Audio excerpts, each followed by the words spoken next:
News express at 6ಗೆ ಸ್ವಾಗತ. ನಾನು ನಿಶಾ. ಇಡೀ ಕರುನಾಡನ್ನೇ ಇನ್ನಿಲ್ಲದಂತೆ ಕಾಡುತ್ತಿದೆ ಮಹಾಮಳೆ. ಮಳೆ ತಗ್ಗಿದ್ರೂ ಜಲಾಶಯಗಳಿಂದ ಹೆಚ್ಚಾಯಿತು ಆತಂಕ.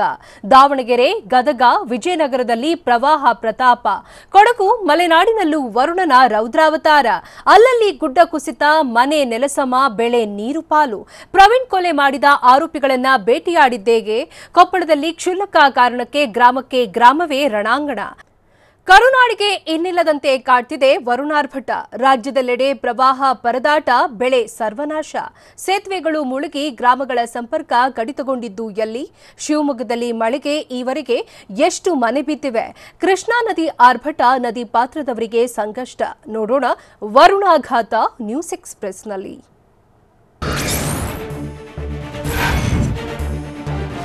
ಶಿವಮೊಗ್ಗ ಜಿಲ್ಲೆಯಲ್ಲಿ ಮಳೆ ಅವಾಂತರ ಮುಂದುವರೆದಿದೆ. ಸಾಗರ ತಾಲೂಕಿನ ಕೋಳಿವಂಡ ಮತ್ತು ಇರುವಕ್ಕಿ ಸಂಪರ್ಕ ರಸ್ತೆ ಕಡಿತಗೊಂಡಿದೆ. ಧಾರಾಕಾರ ಮಳೆ ಹಿನ್ನೆಲೆಯಲ್ಲಿ ರಸ್ತೆಯೇ ಕುಸಿದು ಹೋಗಿದೆ. ಹೀಗಾಗಿ ಕೋಳಿವಂಡ ಗ್ರಾಮದ 10ಕ್ಕೂ ಹೆಚ್ಚು ಕುಟುಂಬಗಳು ರಸ್ತೆ ಸಂಪರ್ಕ ಕಡಿತಗೊಂಡು ಪರದಾಡುತ್ತಿದ್ದಾರೆ. ಅಗತ್ಯ ವಸ್ತುಗಳಿಗಾಗಿ ಸಂತ್ರಸ್ತರು ಪರದಾಡುತ್ತಿದ್ದಾರೆ. ಪ್ರತಿ ಬಾರಿ ಮಳೆಗಾಲದಲ್ಲಿ ಹಳ್ಳಕ್ಕೆ ರಸ್ತೆ ಕೊಚ್ಚಿ ಹೋಗುತ್ತೆ. ದಶಕಗಳಿಂದ ಕಿರು ಸೇತುವೆಗೆ ಬೇಡಿಕೆ ಇಟ್ರೂ ಈಡೇರಿಲ್ಲ ಅಂತ ಅಸಮಾಧಾನ ಹೊರಹಾಕಿದ್ರು.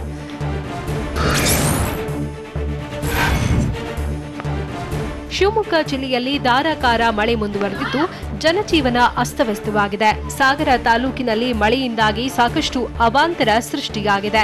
ಸಾಗರದ ಆನಂದಪುರ ಹೋಬಳಿಯ ಹಲವು ಗ್ರಾಮಗಳಲ್ಲಿ 10ಕ್ಕೂ ಹೆಚ್ಚು ಮನೆಗಳು ನೆಲಸಮಗೊಂಡಿವೆ.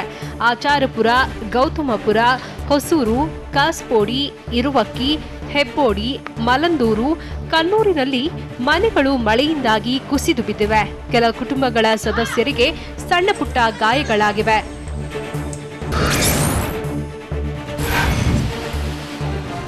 ಪಶ್ಚಿಮಘಟ್ಟ ಪ್ರದೇಶದಲ್ಲಿ ಮಳೆಯ ಅಬ್ಬರ ಮುಂದುವರೆದಿದೆ. ಅಪಾಯದ ಮಟ್ಟ ಮೀರಿ ಮಲಪ್ರಭಾ ನದಿ ಹರಿಯುತ್ತಿದೆ. ಹೀಗಾಗಿ ಬೆಳಗಾವಿಯ ಮಂಡುರಗ ಬಳಿಯ ಸೇತುವೆ ಜಲಾವೃತಗೊಂಡಿದ್ದು ಖಾನಾಪುರ ಹಾಗೂ ಹೆಮ್ಮಡಗ ಸಂಪರ್ಕ ಸ್ಥಗಿತಗೊಂಡಿದೆ. ಸೇತುವೆ ಮೇಲೆ ಮಲಪ್ರಭಾ ನದಿ ನೀರು ತುಂಬಿ ಹರಿಯುತ್ತಿದ್ದು ಸಂಚಾರ ಸಂಪೂರ್ಣ ಸ್ಥಗಿತಗೊಂಡಿದೆ. ಬ್ಯಾರಿಕೇಡ್ ಅಳವಡಿಸಿ ಖಾನಾಪುರ ಪೊಲೀಸರು ಸಂಚಾರವನ್ನು ಬಂದ್ ಮಾಡಿದ್ದಾರೆ. ಮುನ್ನೆಚ್ಚರಿಕೆ ಕ್ರಮವಾಗಿ ಸೇತುವೆ ಬಳಿ ಪೊಲೀಸರನ್ನ ನಿಯೋಜನೆ ಮಾಡಿದ್ದಾರೆ.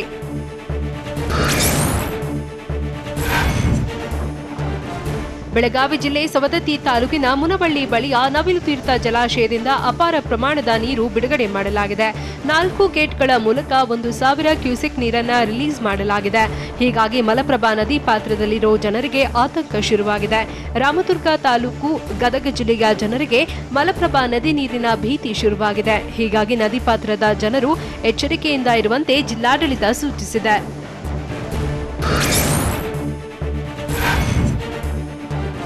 ಮಹಾರಾಷ್ಟ್ರದಲ್ಲಿ ಮಳೆಯಿಂದ ಕೃಷ್ಣ ಆರ್ಭಟಿಸುತ್ತಿದೆ. ಬೆಳಗಾವಿ ಜಿಲ್ಲೆಯಲ್ಲಿ ಮಳೆ ಅವಾಂತರಗಳನ್ನು ತಂದೊಡ್ಡಿದೆ. ಚಿಕ್ಕೋಡಿ ಉಪವಿಭಾಗದ ಮತ್ತೊಂದು ಸೇತುವೆ ಜಲಾವೃತವಾಗಿದೆ. ಇನ್ನು ಚಿಕ್ಕೋಡಿ ಉಪವಿಭಾಗದ ಒಟ್ಟು 11 ಸೇತುವೆಗಳು ಜಲಾವೃತವಾಗಿದೆ. ರಾಯಬಾಗ ತಾಲೂಕಿನ ಕುಡಚಿ ಉಗಾರ ಸೇತುವೆ ಜಲಾವೃತವಾಗಿದ್ದು ಜನರು ಶಾಕ್ ಆಗಿದ್ದಾರೆ.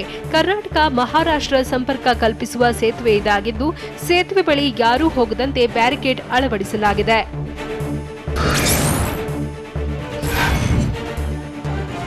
ಗದಗ ಜಿಲ್ಲೆಯಲ್ಲಿ ತುಂಗಭದ್ರಾ ನದಿ ಅಬ್ಬರ ದಿನದಿನಕ್ಕೂ ಜೋರಾಗ್ತಿದೆ. ಮಳೆ ಆರ್ಭಟದಿಂದಾಗಿ ತುಂಗಭದ್ರಾ ನದಿ ಉಕ್ಕಿ ಹರಿಯುತ್ತಿದೆ. ಗದಗ ಬಳ್ಳಾರಿ ಗಡಿಭಾಗ ಮದಲಗಟ್ಟಿ ಆಂಜನೇಯ ಸ್ವಾಮಿ ದೇವಸ್ಥಾನಕ್ಕೆ ಜಲಕಂಟಕ ಎದುರಾಗಿದೆ. ನದಿ ನೀರು ದೇವಸ್ಥಾನದ ಆವರಣಕ್ಕೆ ನುಗ್ಗಿ ಸಾಕಷ್ಟು ಅವಾಂತರಗಳೇ ನಡೆದಿವೆ. ಇದರಿಂದಾಗಿ ಭಕ್ತರು ದೇಗುಲಕ್ಕೆ ಹೋಗದಂತೆ ಪರಿಸ್ಥಿತಿ ಎದುರಾಗಿದೆ. ಮುಂಡರಗಿ ತಾಲೂಕಿನ ಕೊರ್ಲಹಳ್ಳಿ ಗ್ರಾಮದ ಜನರಿಗೆ ಪ್ರವಾಹ ಭೀತಿ ಶುರುವಾಗಿದೆ.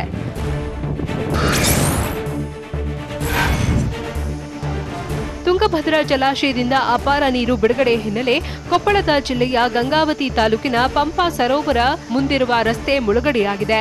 ಪಂಪಾ ಸರೋವರದ ಮುಂಭಾಗ ರಸ್ತೆ ಮೇಲೆ ನೀರು ಹರಿಯುತ್ತಿದ್ದು ಪಂಪಾ ಸರೋವರಕ್ಕೂ ಪ್ರವಾಹ ಭೀತಿ ಉಂಟಾಗಿದೆ. ಇಷ್ಟೇ ಅಲ್ಲ, ಕಾರಟಗಿ ತಾಲೂಕಿನ ಸಿದ್ದಾಪುರ, ಕುಂಟೋಜಿ, ಜಮಾಪುರ, ಉಳೇನೂರ ಬಳಿ ಭತ್ತದ ಗದ್ದೆಗಳೇ ಜಲಾವೃತ ಆಗಿದೆ. ಜಮೀನಿನಲ್ಲಿದ್ದ ಪಂಪ್ ಸೆಟ್ಗಳು ನೀರಿನಲ್ಲಿ ಮುಳುಗಡೆಯಾಗಿವೆ. ನೀರು ಹೆಚ್ಚಾದರೆ ಗಂಗಾವತಿ ತಾಲೂಕಿನ ಕೆಲವು ಗ್ರಾಮಗಳಿಗೆ ನೀರು ನುಗ್ಗುವ ಸಾಧ್ಯತೆ ಇದೆ.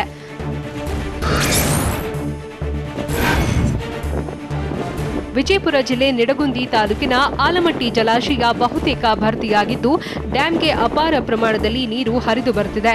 ನೆರೆಯ ಮಹಾರಾಷ್ಟ್ರದಲ್ಲಿ ವ್ಯಾಪಕ ಮಳೆಯಾಗುತ್ತಿರುವ ಕಾರಣ ಒಳಹರಿವಿನಲ್ಲಿ ಹೆಚ್ಚಳವಾಗಿದೆ. ಹೀಗಾಗಿ ಡ್ಯಾಂನಿಂದ 2 ಲಕ್ಷ ಕ್ಯೂಸೆಕ್ ನೀರನ್ನು ಹೊರಬಿಡಲಾಗುತ್ತಿದೆ. ನದಿ ಪಾತ್ರದ ಗ್ರಾಮಗಳಲ್ಲಿ ಪ್ರವಾಹದ ಭೀತಿ ಶುರುವಾಗಿದೆ. ಹೀಗಾಗಿ ಜನರು ಸುರಕ್ಷಿತ ಸ್ಥಳಗಳಿಗೆ ತೆರಳಲು ಜಿಲ್ಲಾಡಳಿತ ಸೂಚನೆ ನೀಡಿದೆ.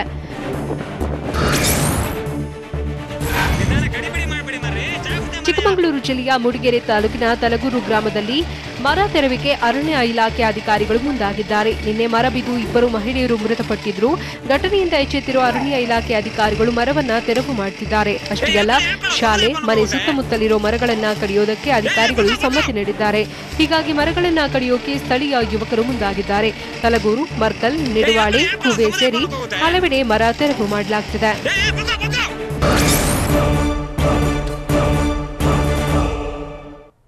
ಉತ್ತರ ಕರ್ನಾಟಕದಲ್ಲಿ ಮಳೆ ಪ್ರವಾಹಕ್ಕೆ ಸಾಕಷ್ಟು ಅವಾಂತರ.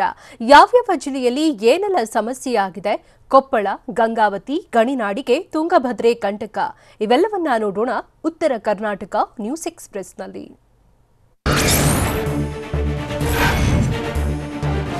ತುಂಗಭದ್ರಾ ಜಲಾಶಯದಿಂದ ಅಪಾರ ಪ್ರಮಾಣದ ನೀರು ಬಿಡುಗಡೆ ಹಿನ್ನೆಲೆಯಲ್ಲಿ ಕೊಪ್ಪಳ ಜಿಲ್ಲೆ ಗಂಗಾವತಿ ತಾಲೂಕಿನ ಪಂಪಾ ಸರೋವರದ ಮುಂಭಾಗದ ರಸ್ತೆ ಜಲಾವೃತಗೊಂಡಿದೆ. ತುಂಗಭದ್ರಾ ಡ್ಯಾಂನಿಂದ 1,70,000 ಕ್ಯೂಸೆಕ್ ನೀರನ್ನು ರಿಲೀಸ್ ಮಾಡಲಾಗಿದೆ. ಹೀಗಾಗಿ ಕಾರಟಕ್ಕಿಯ ಸಿದ್ದಾಪುರ ಬಳಿ ಭತ್ತದ ಗದ್ದೆ ಸಂಪೂರ್ಣ ಜಲಾವೃತಗೊಂಡಿದೆ. ಜಮೀನಿನಲ್ಲಿದ್ದ ಪಂಪ್ ಸೆಟ್ಗಳು ನೀರಿನಲ್ಲಿ ಮುಳುಗಡೆಯಾಗಿವೆ. ಹೀಗಾಗಿ ತುಂಗಭದ್ರಾ ಜಲಾಶಯದಿಂದಾಗಿ ಗಂಗಾವತಿ ತಾಲೂಕಿನ ಕೆಲ ಗ್ರಾಮಗಳಿಗೆ ಪ್ರವಾಹದ ಭೀತಿ ಶುರುವಾಗಿದೆ.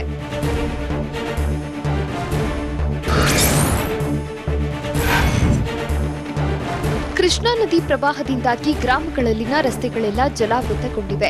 ಬಾಗಲಕೋಟೆ ಜಿಲ್ಲೆ ಜಮಖಂಡಿ ತಾಲೂಕಿನ ತುಬಚಿ ಗ್ರಾಮ ಹಾಗೂ ಬೆಳಗಾವಿ ಜಿಲ್ಲೆ ಅಥಣಿ ತಾಲೂಕಿನ ಜಂಡರವಾಡ ಗ್ರಾಮದಲ್ಲಿನ ರಸ್ತೆಗಳೆಲ್ಲ ಕೆರೆಯಂತಾಗಿದ್ದು ಜನರು ಪರದಾಡುವಂತಾಗಿದೆ. ಕೃಷ್ಣಾ ನದಿಗೆ ಒಳಹರಿವು ಹೆಚ್ಚಾಗಿದ್ದು 2,50,000 ಕ್ಯೂಸೆಕ್ ಒಳಹರಿವು ಹೆಚ್ಚಾದರೆ ಪ್ರವಾಹ ಪರಿಸ್ಥಿತಿ ಉಂಟಾಗಲಿದೆ.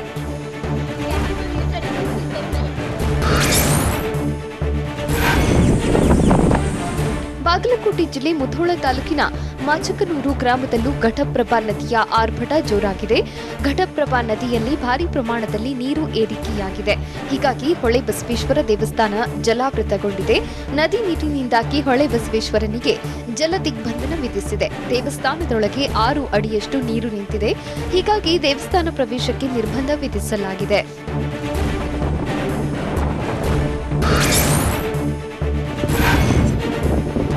ಪ್ರವಾಹದ ಹೊಡೆತಕ್ಕೆ ಬೆಳಗಾವಿ ಜಿಲ್ಲೆ ಚಿಕ್ಕೋಡಿ ಉಪವಿಭಾಗದಲ್ಲಿ ಅವಾಂತರಗಳ ಸುರಿಮಳೆಗೆ ಆಗಿದೆ. ರಣಮಳೆಗೆ ಒಟ್ಟು 11 ಸೇತುವೆಗಳು ನೀರಿನಲ್ಲಿ ಮುಳುಗಿವೆ. ಈ ನಡುವೆ ರಾಯಭಾಗ ತಾಲೂಕಿನ ಕುಡಚಿ ಸೇತುವೆ ಜಲಾವೃತವಾಗಿದೆ. ಕರ್ನಾಟಕ ಹಾಗೂ ಮಹಾರಾಷ್ಟ್ರ ಸಂಪರ್ಕ ಕಲ್ಪಿಸುವ ಸೇತುವೆ ಜಲಾವೃತ ಇದಾಗಿದ್ದು ಸೇತುವೆ ಮುಳುಗಿದೆ. ಹೀಗಾಗಿ ಸೇತುವೆ ಬಳಿ ಹೋಗದಂತೆ ಪೊಲೀಸ್ ಇಲಾಖೆ ಬ್ಯಾರಿಕೇಡ್ ಹಾಕಿ ಕಟ್ಟೆಚ್ಚರ ವಹಿಸಿದೆ.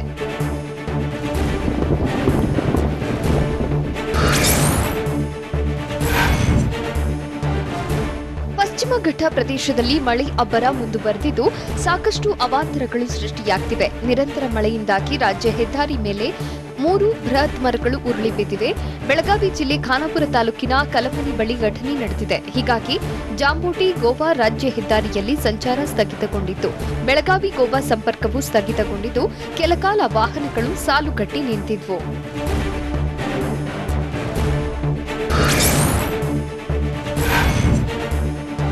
ಬಸವಸಾಗರ ಡ್ಯಾಂನಿಂದ ಕೃಷ್ಣಾ ನದಿಗೆ 2.20 ಲಕ್ಷ ಕ್ಯೂಸೆಕ್ ನೀರು ರಿಲೀಸ್ ಮಾಡಲಾಗಿದೆ. ಹೀಗಾಗಿ ಕೃಷ್ಣಾ ನದಿ ತೀರದಲ್ಲಿ ಹೈ ಅಲರ್ಟ್ ಘೋಷಣೆ ಮಾಡಿದ್ದು ನದಿ ತೀರಕ್ಕೆ ತೆರಳದಂತೆ ಅಧಿಕಾರಿಗಳು ಎಚ್ಚರಿಕೆ ಕೊಟ್ಟಿದ್ದಾರೆ. ಅಲ್ಲದೆ ರಾಯಚೂರಿನಿಂದ ಕಲಬುರಗಿ ಹಾಗೂ ಯಾದಗಿರಿ ಜಿಲ್ಲೆಗಳ ಸಂಪರ್ಕ ಕಡಿತವಾಗಲಿದೆ. ಯಾಕಂದ್ರೆ ಯಾದಗಿರಿ ಜಿಲ್ಲೆಯ ಶಹಾಪುರ ತಾಲೂಕಿನ ಕೊಳ್ಳೂರು ಬಳಿಯ ಸೇತುವೆ ಮುಳುಗಡೆಯಾಗಲಿದೆ. ಇದರಿಂದ 3 ಜಿಲ್ಲೆಗಳ ಮಧ್ಯೆ ಸಂಪರ್ಕ ಕಡಿತವಾಗಿದೆ.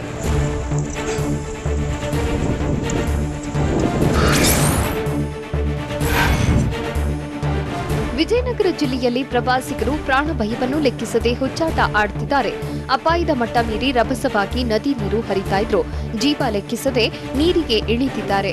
ಹಂಪಿ ಸ್ಮಾರಕಗಳ ವೀಕ್ಷಣೆಗೆ ಬಂದ ಪ್ರವಾಸಿಗರು ಪುರಂದರ ಮಂಟಪದ ಸ್ಮಾರಕ ಬಳಿ ಹುಚ್ಚಾಟ ಆಡುತ್ತಿದ್ದಾರೆ.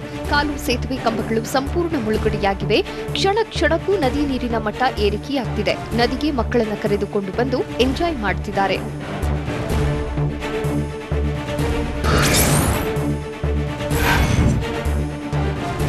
ಹಾವೇರಿ ಜಿಲ್ಲೆಯಲ್ಲಿ ಮಳೆಯಿಂದ ಅಪಾರ ಕೃಷಿ ಬೆಳೆ ನಾಶವಾಗಿದೆ. ಮೆಕ್ಕೆಜೋಳ, ಹತ್ತಿ, ಸೋಯಾಬೀನ್, ಶೇಂಗಾ ಜಲಾವೃತವಾಗಿದ್ದು ರೈತರು ಶೇಕಾಗಿದ್ದಾರೆ. ನದಿ ಪಾತ್ರಗಳ ನೂರಾರು ಎಕರೆ ಜಮೀನು ನೀರು ಪಾಲಾಗಿದೆ. ಹಾವೇರಿ ತಾಲೂಕಿನ ಕರ್ಜಗಿ, ರಾಮಾಪುರ ಗ್ರಾಮದಲ್ಲಿ ರೈತರು ಕಂಗಾಲಾಗಿದ್ದಾರೆ. ರಟ್ಟಿಹಳ್ಳಿ ತಾಲೂಕಿನ ಕುಡುಪಲಿ, ಕೂಲಿ, ಬಡಸಂಗಾಪುರ, ರಾಣಿಬೆನ್ನೂರು ತಾಲೂಕಿನ ಲಿಂಗದಹಳ್ಳಿ, ಮಾಕನೂರಲ್ಲೂ ಅಪಾರ ಬೆಳೆ ನಾಶವಾಗಿದೆ. ಹಾನಗಲ್ ತಾಲೂಕಿನ ಕೂಡಲ, ಸವಣೂರಿನ ಕುಣಿಮೆಹಳ್ಳಿ, ಹಲಸೂರು ಸೇರಿದಂತೆ ಹಲವೆಡೆ ಜಮೀನಿಗೆ ನೀರು ನುಗ್ಗಿ ಜನ ಕಂಗೆಟ್ಟು ಕೂತಿದ್ದಾರೆ.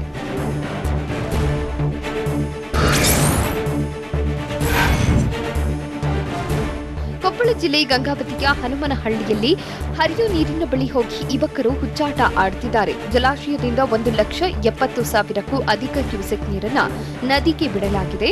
ತುಂಗಭದ್ರಾ ನದಿ ನೀರು ರಭಸವಾಗಿ ಹರಿಯುತ್ತಿದೆ. ಆದರೂ ಅಪಾಯವನ್ನ ಲೆಕ್ಕಿಸದೆ ನೀರಿನ ಬಳಿ ಹೋಗಿ ಯುವಕರು ಸೆಲ್ಫಿಗೆ ಪೋಸ್ ಕೊಡ್ತಿರೋ ದೃಶ್ಯ ಕಂಡುಬಂತು.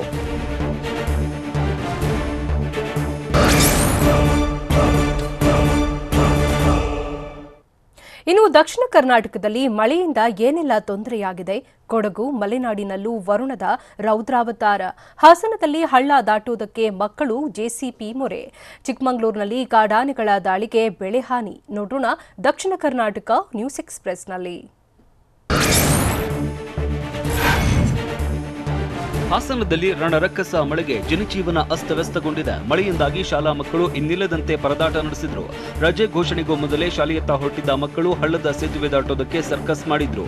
ಮಳೆಯಿಂದಾಗಿ ವೆಂಕಟಹಳ್ಳಿ ಹಾಗೂ ಜಂಬರಡಿ ಗ್ರಾಮದ ಮಧ್ಯೆ ಇರುವ ಚಿತ್ತನಹಳ್ಳ ತುಂಬಿ ಹರಿತಾ ಇದ್ದು ಮಕ್ಕಳನ್ನ ಜೆಸಿಬಿ ಬಕೆಟ್ನಲ್ಲಿ ಹಳ್ಳ ದಾಟಿಸಬೇಕಾಯಿತು. ಪ್ರಾಣದ ಹಂಗು ತೊರೆದು ಹಳ್ಳ ದಾಟಬೇಕಾದ ಪರಿಸ್ಥಿತಿ ಎದುರಾಗಿದೆ.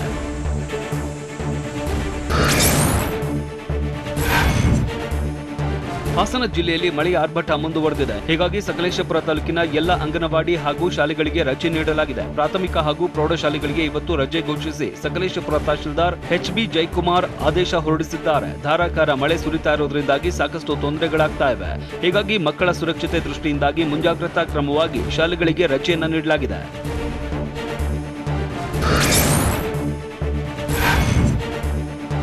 ಹಾಸನ ಜಿಲ್ಲೆ ಸಕಲೇಶಪುರ ತಾಲೂಕಿನ ದೋಣಿಗಲ್ ಗ್ರಾಮದ ಬಳಿ ಭಾರೀ ಪ್ರಮಾಣದ ಮಣ್ಣು ಕುಸಿದ ಪ್ರಕರಣಕ್ಕೆ ಸಂಬಂಧಪಟ್ಟಂತೆ ಸ್ಥಳೀಯರು ಆಕ್ರೋಶ ವ್ಯಕ್ತಪಡಿಸಿದ್ದಾರೆ. ರಾಷ್ಟ್ರೀಯ ಹೆದ್ದಾರಿ ಪ್ರಾಧಿಕಾರದ ವಿರುದ್ಧ ಆಕ್ರೋಶ ವ್ಯಕ್ತಪಡಿಸಿ ಹೆದ್ದಾರಿಯಲ್ಲೇ ಪ್ರತಿಭಟನೆ ನಡೆಸಿದ್ರು. ರಸ್ತೆ ನಿರ್ಮಾಣಕ್ಕಾಗಿ ಹಾಕಿದ್ದ ಮಣ್ಣು ಕೊಚ್ಚಿಕೊಂಡು ಹೋಗಿ ಬೆಳೆ ನಾಶವಾಗಿದೆ. ನೆನ್ನೆ ಸುರಿದ ಭಾರೀ ಮಳೆಗೆ ಮಣ್ಣು ಕೊಚ್ಚಿ ಹೋಗಿದೆ. ತೆಂಗು, ಕಾಫಿ, ಅಡಕೆ, ಭತ್ತ ಸೇರಿದಂತೆ ಅಪಾರ ಪ್ರಮಾಣದ ಬೆಳೆ ನಾಶವಾಗಿದೆ ಅಂತ ಆಕ್ರೋಶ ಹೊರಹಾಕಿದ್ರು.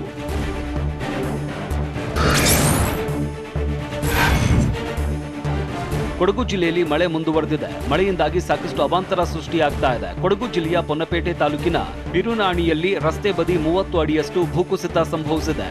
ಹೀಗಾಗಿ ಬಿರುನಾಣಿ ಸಂಪರ್ಕಿಸುವ ರಸ್ತೆ ಸಂಚಾರ ಬಂದ್ ಆಗುವ ಆತಂಕ ಎದುರಾಗಿದೆ. ಅಷ್ಟೇ ಅಲ್ಲ, ಭೂಕುಸಿತದಿಂದಾಗಿ ರಸ್ತೆ ಸಮೀಪದಲ್ಲಿರುವ ಮನೆಗೂ ಅಪಾಯವಾಗುವ ಸಾಧ್ಯತೆ ಇದೆ.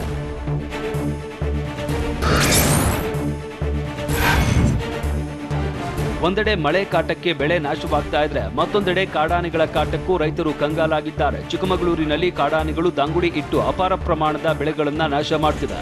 ಚಿಕ್ಕಮಗಳೂರಿನ ಹಾಂದಿ, ವಿಜಯನಗರ, ಹೊಸಪೇಟೆ ಸುತ್ತಮುತ್ತ ಆನೆಗಳು ಸಂಚರಿಸ್ತಾ ಇದ್ದು 13 ಆನೆಗಳ ಹಿಂಡು ಕಾಫಿ ತೋಟದಲ್ಲಿ ಬೀಡು ಬಿಟ್ಟಿವೆ.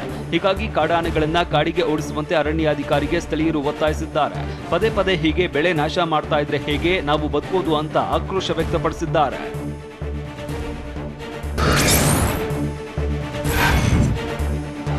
ನಿರಂತರ ಮಳೆಯಿಂದಾಗಿ ವಾಹನಗಳು ಅಲ್ಲಲ್ಲಿ ಕೈಕೊಡ್ತಾ ಇದ್ದಾವೆ. ಚಾರ್ಮಾಡಿ ಘಾಟ್ನ ರಸ್ತೆಯ ಮಧ್ಯಭಾಗದಲ್ಲಿ ಲಾರಿಗಳು ಕೆಟ್ಟು ನಿಂತಿವೆ. ಹೀಗಾಗಿ ಕಿಲೋಮೀಟರ್ ಗಟ್ಟಲೆ ಟ್ರಾಫಿಕ್ ಜಾಮ್ ಆಗಿದ್ದು ವಾಹನ ಸವಾರರು ಪರದಾಡ್ತಾ ಇದ್ದಾರೆ. ಚಿಕ್ಕಮಗಳೂರು ಜಿಲ್ಲೆ ಮೂಡಿಗೆರೆ ತಾಲೂಕಿನ ಅಲೇಖಾನ್ ಹೊರಟ್ಟಿ ಸಮೀಪ 2 ಲಾರಿಗಳು ಕೈಕೊಟ್ಟಿದ್ದು ವಾಹನಗಳು ಮುಂದಕ್ಕೆ ಹೋಗದೆ ಸವಾರರು ಪರದಾಡ್ತಾ ಇದ್ದಾರೆ.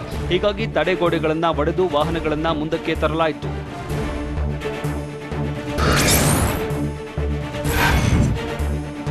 ಚಿಕ್ಕಮಗಳೂರು ಜಿಲ್ಲೆಯ ಮಲೆನಾಡು ಭಾಗದಲ್ಲಿ ಧಾರಾಕಾರ ಮಳೆ ಮುಂದುವರೆದಿದೆ. ಮೂಡಿಗೆರೆ, ಕಳಸ, ಕೊಪ್ಪ, ಶೃಂಗೇರಿ ತಾಲೂಕಿನಲ್ಲಿ ವರುಣಾರ್ಭಟ ಹೆಚ್ಚಾಗಿದೆ.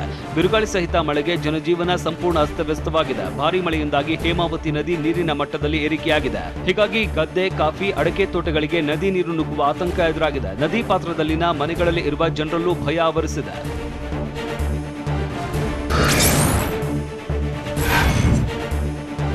ಮಂಡ್ಯ ಜಿಲ್ಲೆಯ ಕೆಆರ್ಎಸ್ ಜಲಾಶಯದಲ್ಲೂ ನೀರಿನ ಪ್ರಮಾಣ ಹೆಚ್ಚಾಗ್ತಾ ಇದೆ. ಜಲಾಶಯದ ಗರಿಷ್ಠ ಮಟ್ಟ 124.80 ಅಡಿ ಇದ್ದು ಡ್ಯಾಂನ ಇಂದಿನ ನೀರಿನ ಮಟ್ಟ 121.88 ಅಡಿ ಇದೆ.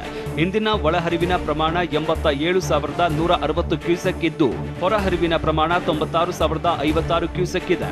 ಮಳೆಯಿಂದಾಗಿ ರಾಜ್ಯದ ಬಹುತೇಕ ಜಲಾಶಯಗಳಲ್ಲೂ ನೀರಿನ ಮಟ್ಟ ಹೆಚ್ಚಾಗ್ತಾ ಇದ್ದು ನದಿ ಪಾತ್ರದ ಜನರಲ್ಲಿ ಪ್ರವಾಹದ ಆತಂಕ ಎದುರಾಗ್ತಾ ಇದೆ.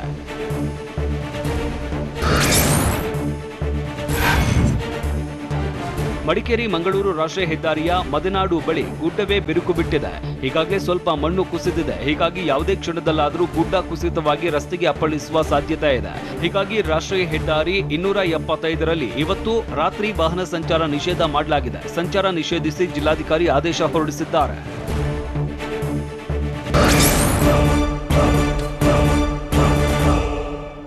ಪ್ರವೀಣ್ ಕೊಲೆ ಮಾಡಿದ್ದ ರಾಕ್ಷಸರು ಕೊನೆಗೂ ಲಾಕ್. 16 ದಿನ ಹುಡುಕಾಟ, ಚೇಸಿಂಗ್, 3 ಅರೆಸ್ಟ್. ರಣರೋಚಕ ಸರ್ಚಿಂಗ್ ಆಪರೇಷನ್ ಹೇಗಿತ್ತು ಗೊತ್ತಾ? 3 ಆರೋಪಿಗಳ ಹಿನ್ನೆಲೆಯಾದರೂ ಏನು ನೋಡೋಣ. ಹಂತಕರ ರಣಬೇಟೆ ನ್ಯೂಸ್ ಎಕ್ಸ್‌ಪ್ರೆಸ್‌ನಲ್ಲಿ. ಬಿಜೆಪಿ ಯುವ ಮುಖಂಡ ಪ್ರವೀಣ್ ನೆಟ್ಟಾರು ಕೊಲೆ ಪ್ರಕರಣ ಸಂಬಂಧ ಪೊಲೀಸರು ಭರ್ಜರಿ ಬೇಟೆಯಾಡಿದ್ದಾರೆ. ಕೊನೆಗೂ ಪೊಲೀಸರು ಹಂತಕರ ಹೆಡೆಮುರಿ ಕಟ್ಟುವಲ್ಲಿ ಯಶಸ್ವಿಯಾಗಿದ್ದಾರೆ. ಬೆಳ್ಳಾರಿಯಲ್ಲಿ ನಡೆದಿದ್ದ ಕೊಲೆ ಪ್ರಕರಣದ ಜಾಡು ಹಿಡಿದು ಹೊರಟ ಪೊಲೀಸರು ಪ್ರಮುಖ ಆರೋಪಿಗಳನ್ನು ಅರೆಸ್ಟ್ ಮಾಡಿದ್ದಾರೆ. ಬೆಳ್ಳಾರಿಯಲ್ಲಿ ಕೊಲೆ ಮಾಡಿ ಬೇರೆ ರಾಜ್ಯದಲ್ಲಿ ಹೋಗಿ ತಲೆಮರೆಸಿಕೊಂಡಿದ್ದ ಆರೋಪಿಗಳಿಗೆ ಬಲೆ ಬೀಸಿ ಕರೆತಂದಿದ್ದಾರೆ. ಕೇರಳದಲ್ಲಿ 3 ಆರೋಪಿಗಳಾದ ಶಿಯಾಬ್, ರಿಯಾಜ್, ಬಶೀರ್ ಅರೆಸ್ಟ್ ಮಾಡಲಾಗಿದೆ.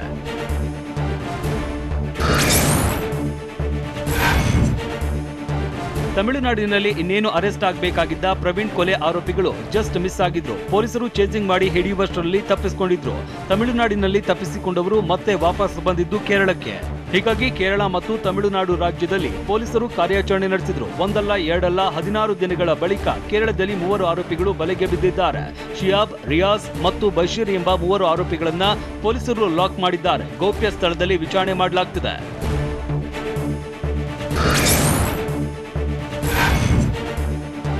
ಹಾಗಿದ್ರೆ ಆರೋಪಿಗಳಾದ ಶಿಯಾಬ್, ರಿಯಾಜ್, ಬಶೀರ್ ಯಾರು? ಇವರ ಹಿನ್ನೆಲೆ ಏನು ಅಂತ ಪೊಲೀಸರು ತನಿಖೆ ನಡೆಸ್ತಾ ಇದ್ದಾರೆ. ಅರೆಸ್ಟ್ ಆಗಿರುವ ಈ 3 ಆರೋಪಿಗಳು ಸುಳ್ಯ ತಾಲೂಕಿನವರಾಗಿದ್ದಾರೆ. ಪ್ರವೀಣ್ ನೆಟ್ಟಾರು ಬಗ್ಗೆ ಆರೋಪಿಗಳಿಗೆ ಇಂಚಿಂಚು ಮಾಹಿತಿ ಇತ್ತು ಎನ್ನಲಾಗಿದೆ. ಕೊಲೆಗೂ ಮೊದಲು ಸಂಪೂರ್ಣವಾಗಿ ಮಾಹಿತಿಯನ್ನ ಪಡೆದುಕೊಂಡಿದ್ದರು. ಕೃತ್ಯಕ್ಕಾಗಿಯೇ ಕೊಲೆಗಡುಕರು ಟ್ರೈನಿಂಗ್ ತೆಗೆದುಕೊಂಡಿದ್ದರು ಅನ್ನೋದು ಪೊಲೀಸರ ವಿಚಾರಣೆಯಿಂದ ತಿಳಿದು ಬಂದಿದೆ.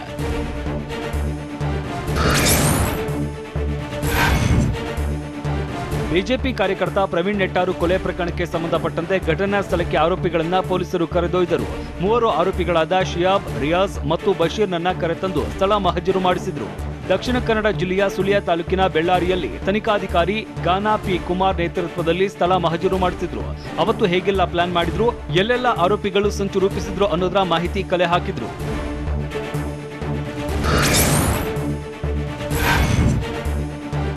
ಇವತ್ತು ಬೆಳಗ್ಗೆ 7 ಗಂಟೆಗೆ ತಲಪಾಡಿ ಚೆಕ್ ಪೋಸ್ಟ್ ಬಳಿ ಬಂಧಿಸಿದ್ದೇವೆ ಅಂತ ಎಡಿಜಿಪಿ ಅಲೋಕ್ ಕುಮಾರ್ ತಿಳಿಸಿದ್ದಾರೆ. ಅಷ್ಟೇ ಅಲ್ಲ, ಆರೋಪಿಗಳಿಗೆ ಆಶ್ರಯ ನೀಡಿದವರನ್ನ ವಿಚಾರಣೆ ನಡೆಸುತ್ತೇವೆ. ಆರೋಪಿಗಳನ್ನ ಕೊಲೆ ಸಂಬಂಧ ಕೂಲಂಕುಷವಾಗಿ ವಿಚಾರಣೆ ನಡೆಸ್ತೀವಿ. ಯಾವ ಕಾರಣಕ್ಕಾಗಿ ಹತ್ಯೆ ಮಾಡಿದ್ದಾರೆ, ಪ್ರವೀಣ್ ಹತ್ಯೆಗೆ 4 ಬೈಕ್, 1 ಕಾರನ್ನ ಬಳಕೆ ಮಾಡಿದ್ದರು ಅಂತ ಕಾನೂನು ಮತ್ತು ಸುವ್ಯವಸ್ಥೆ ವಿಭಾಗದ ಎಡಿಜಿಪಿ ಅಲೋಕ್ ಕುಮಾರ್ ಹೇಳಿದ್ದಾರೆ.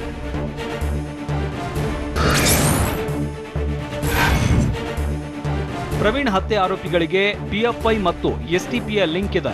ಅವರ ಕೈವಾಡವೂ ಇದೆ. ಇದಕ್ಕೆ ಸಂಬಂಧಪಟ್ಟಂತೆ ನಮಗೆ ಸಾಕಷ್ಟು ಸಾಕ್ಷ್ಯಗಳು ಲಭ್ಯವಾಗಿವೆ. ಚಾರ್ಜ್ ಶೀಟ್ನಲ್ಲಿ ತನಿಖೆ ಬಳಿಕ ಉಲ್ಲೇಖ ಮಾಡಲಾಗುತ್ತೆ ಅಂತ ಅಲೋಕ್ ಕುಮಾರ್ ತಿಳಿಸಿದ್ರು. ಶಫೀಕ್ ತಂದೆ ಇಬ್ರಾಹಿಂ ಪ್ರವೀಣ್ ಕೋಳಿ ಅಂಗಡಿಯಲ್ಲಿ ಕೆಲಸ ಮಾಡ್ತಾ ಇದ್ರು.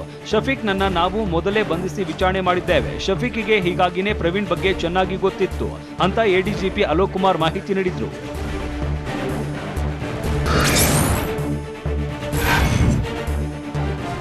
ಪ್ರವೀಣ್ ಕೊಲೆ ಮಾಡಿ ಆರೋಪಿಗಳು ಮೊದಲು ಕಾಸರಗೋಡಿನ ಮಾಲಿಕ್ ದಿವಾರ್ ಮಸೀದಿಗೆ ಹೋಗಿದ್ರು. ಅಲ್ಲಿಂದ ಬೇರೆ ಬೇರೆ ಕಡೆ ಹೋಗಿದ್ದು ಸಾಕಷ್ಟು ಜನ ನೆರವು ನೀಡಿದ್ದಾರೆ.